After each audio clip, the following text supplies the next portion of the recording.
আজকে পুনরায় আবার আমাদের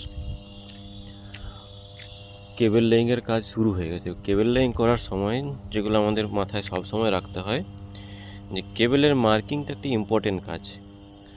অনেকগুলো প্যানেলের যদি একসাথে কেবল লেইং করা হয়, কোন কেবলটা কোন প্যানেলের জন্যে পার্টিকুলার সেই কেবলটাকে আইডেন্টিফাই করার জন্য কিছু মার্কিংয়ের প্রয়োজন হয়। যেমন এখানে আমি লিখে রেখেছি হচ্ছে 4 কোর 4 স্কোয়ার এর কেবল, এটা সিটি মিটারিংয়ের জন্য।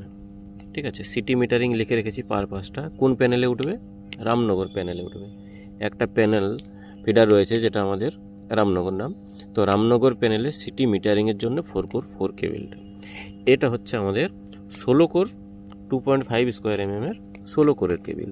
16 কোরের কেবলটা ওই সেম প্যানেলে রামনগর প্যানেলে উঠবে কি পারপাসে, ইন্ডিকেশন পারপাসে।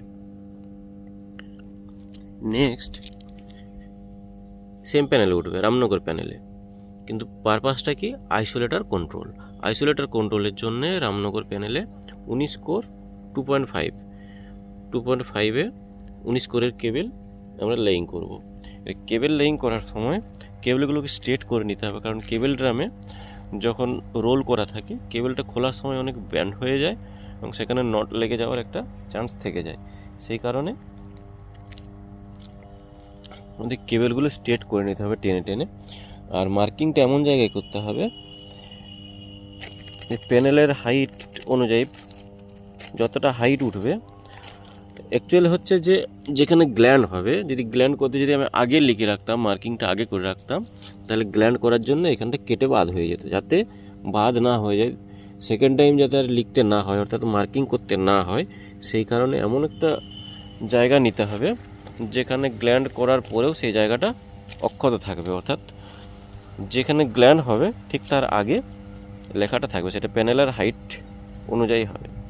যদি প্যানেলের হাইট সাপোজ 1700-1800 হয় তো আমরা প্যানেলের যে বটম যেখানে গ্ল্যান্ড প্লেট রয়েছে, সেই গ্ল্যান্ড প্লেট থেকে প্যানেলের সোজা কেবলের মাথাটা তুলে নেবো। যতটা হাইট হবে ঠিক তার নিচে, অর্থাৎ যতটা হাইট হচ্ছে ততটা লেন্থ ছেড়ে দিয়ে আমরা কেবলের এই মার্কিংটা করবো যে কোন পারপাসে কোন ফিডারে উঠেছে কেবলটা।